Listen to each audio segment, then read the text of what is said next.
Hello, Slicey Dicers. This is Brian with another knife review for you. Today we have this big old stonker. This is the Steel Wheel Barghest.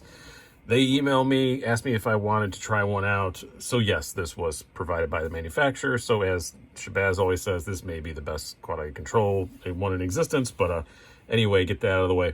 They emailed me, asked if I wanted to try one out. And from the pictures, I thought, yeah, from just the profile, it looked good. And I saw it came in a mini or a large. It was not provided any stats. I said the large. I often choose the mini on the steel wheel, so I thought for once I'd choose the large. Well, this one is large. It is very big. I don't dislike that. I'm kind of into bigger knives lately. This is a full 4-inch blade and an overall length of, almost 10 inches. So it's a big old knife for sure. Like I said, 4-inch blade, G10 handles. It's that usual kind of steel wheel spec they're doing on a lot of their knives now with a D2 blade, G10 handles, steel liners, and $77 for this big one. It's like $73 for the small one. The small, quote unquote, the mini is 3.5 inches still. So the mini is still definitely a full-size knife. This is a very big knife, and it reminds me a lot of one of my favorite knives that I own. It says so in the title probably, but yeah, it is. It's just a big old stonker of a knife, but I think pretty compelling for the price, and we will get into why as this review goes on. Let's do some specs and size comparisons first. As I said, you have an overall length of about 9.6 inches, blade length dead on 4 inches, blade thickness pretty thick, 0.15 inches, handle thickness also fairly thick at 0.59 inches, and a weight of 7.97 ounces according to my scale. So it is a pretty heavy knife, absolutely for sure. There is some weight relief on the non-locking side, none on the locking side, but yeah, it is a big heavy knife. It does come in both the mini and the large come in the same color configurations. They either come like this with the satin blade and the black handles, or black handles with, I'm going to bring out here just to show you. This is another steel wheel. This is the Showa, but it comes with this black wash finish as well, which I actually really do like that on some steel wheels. It's kind of cool. I didn't specify which finish I wanted. I just said I wanted the large one, so that's what I got. But I would have been happy with either. I don't always like coated blades, but steel wheels black wash looks pretty cool. Now some size comparisons. We'll start out with the usuals. We have your Spyderco Paramilitary 2. Which it dwarfs, so as you'd expect, it also dwarfs the Para 3, this time in lightweight form. And the usual Benchmates. We'll go on to some larger knives here in just a moment, but you have your full-size Griptilian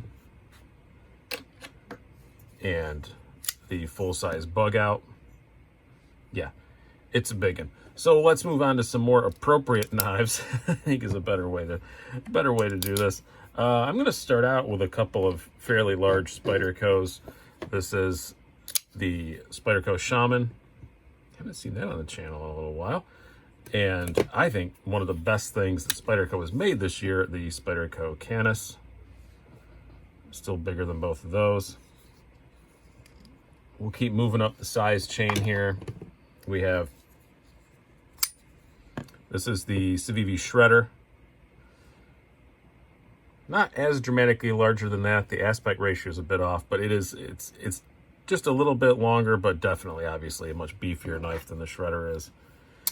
And now on to one knife that I think is fairly close, and then also the one it reminds me of. So we'll start out with this is the Cold Steel Recon 1. It's actually even just trying to line up the pivots here. These are all 1/2-inch squares, by the way, if you want some size reference.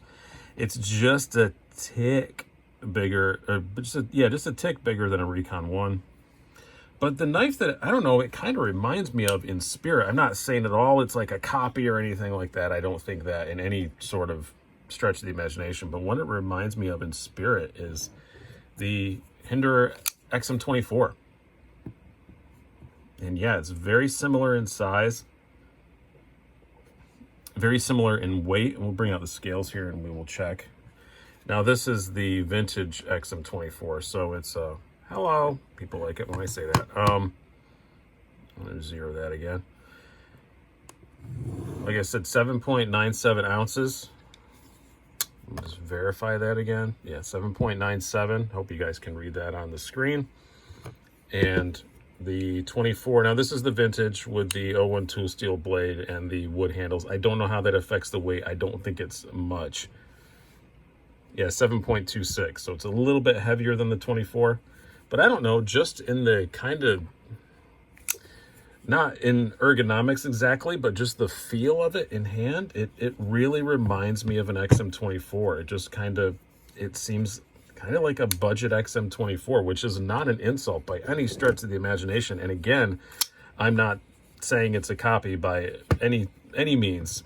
They don't look that much alike or anything. It's just the kind of, there's no forward finger choil, you know, the handle shape's completely different, the blade shape's a lot different, depending on which XM-24 you get. And it's just, I don't know, just the spirit of it. It just kind of has the je ne sais quoi of an XM-24. I don't think anyone has ever used the phrase je ne sais quoi and XM-24 in the same sentence. Probably rarely is French spoken in the same sentence as an XM-24. But it's just, that's just kind of the personality of it. The blade on this thing, I'm extremely impressed with. D2 steel from Steel Will. Their D2 is usually pretty decent. I don't usually have a big problem with it. It's not the best in the world, but it's by no stretch of the imagination the worst. And perfectly fine on a knife for 77 bucks. But this big old thick blade, it's only 17 thousandths behind the edge. That ain't bad, guys. That ain't bad. Razor sharp out of the box. It's a great slicer. A really good piercer. It's going to look thinner than it even is because it has that swedge up here. But pretty good piercer, pretty good tip on it. And just a nice simple drop point blade shape. Super easy to use. Very useful blade shape. I have zero complaints with the blade on this. Maybe, okay, one little complaint. The sharpening choil, like they just missed it, but just barely. There's still a little bit of the plunge going in there, so it's fine. But yeah, not too bad. I do wish you could move the thumb studs to make sharpening easier, but they're not super in the way, and they're not in the way of the cutting path much at all. So I have no issues there. But yeah, I love the blade on this thing. I think it is fantastic. But the only thing I love about it more than the blades is the ergonomics. Holy crap. I was reading their little, you know, press paragraph they put that other companies, you know, put. I've actually had this for a significant amount of time, but I didn't want to put the review up until they're actually available places, so I knew exactly what the price was. They mentioned the outstanding ergonomics and stuff and all the literature that they've sent to other places to put on their site. Yeah, they're not wrong on this one. Sometimes you kind of roll your eyes at those things, but no, this is great. I love the texture of Steel Will's G10. I always have lately. They're doing a great job with it. These little ridges don't bother you at all, but they're provide just that little bit of extra grip. There are zero hot spots, pocket clip, zero hot spot. Sometimes with knives with an abrupt, you know, angle here at the butt, it is an issue. Not on this because it's big. I don't know how the Mini will be, but the Mini isn't that mini, so I don't expect it to be much of a problem. Nice thick handle, great grip. This jimping up here is perfectly placed and it's not too aggressive. There's a little jimping here that you can kind of sort of feel on the lock bar, but it's not bad. And honestly, it's worth it because when we get to the action, I'll mention that more. It's very easy to access. A little bit of jimping here on the back spacer, which is also G10. It doesn't bother me.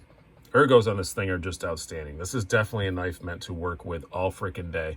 And for the price, yeah, that's great. That $77 knife, yeah, it's going to be a really good all-day beater for you. Absolutely, for sure, especially ergonomically. Now, how does it carry? As I mentioned, it is not the lightest thing on the planet, but that's not insane. I mean, I do carry knives heavier than that a fair bit, or in that range anyway, a fair bit. But going in and out of the pocket, it's pretty good. Those ridges, you do notice them. It's not the end of the world, but it's not a pocket destroyer, but you do kind of notice those ridges when you first drop it in the pocket.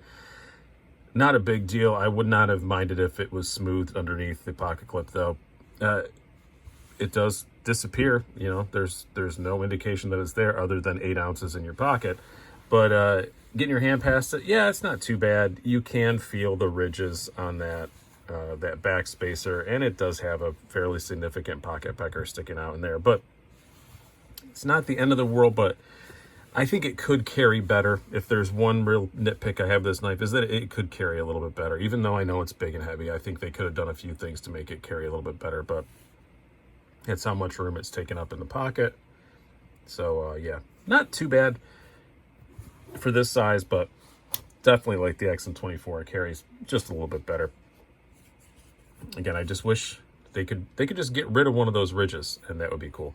It is right hand. No, it is right hand, left hand. I didn't notice the screw on the other side of there till just now. It is right hand, left hand. Maybe that's why they didn't do that, because they do it on the other side too. But I don't think anyone would notice if they just filled in one of these grooves. It would be what? Yeah, this one. I think it would. I think it would slide into the pocket a whole lot easier, and I don't think anybody would care that one side had one thing filled in. As far as the action goes, it's excellent. This is running on phosphor bronze washers. It's not on bearings or anything, so it's not like completely drop shut, but it ain't bad. A couple little wiggles and it closes. Detent is outstanding. You can thumb stud it. All those things. I've never tried to Spidey flick it, which I don't know why I never did, but now I am. Yeah, nope, I can't do it. Maybe you can do it, but ow, that stung. But yeah, great detent. It is a big old blade. You have to flick it open with some authority if you're holding it in a way that, you know, gravity is not going to help you, absolutely for sure. But that's pretty common on everything like that.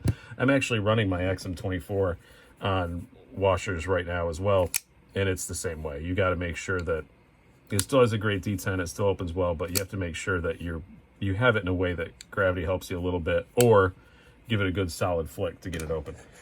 So no complaints there. And yeah, the only real complaints I have about the knife is just in the carry. I think they could have done a little bit better, but it doesn't carry horribly.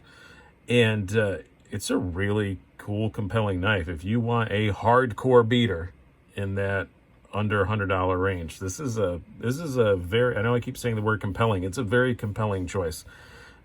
Superb ergos, great blade. Action is really good, and it carries good enough for a knife this size. And when you get up into this size range, sometimes you are just looking for good enough. There are some that are exceedingly awesome, but mostly when you get up into a 4-inch blade folding knife, you just want it to carry good enough that it doesn't bother you. And this definitely achieves that. So yeah, go check it out. I'm really excited about it. It is available in lots of retailers everywhere now. So and thank you very much to Steel Will for sending it to me. Hope you guys have had a good one and continue to do so. And I hope you guys have enjoyed the video. I've been Brian. See you later.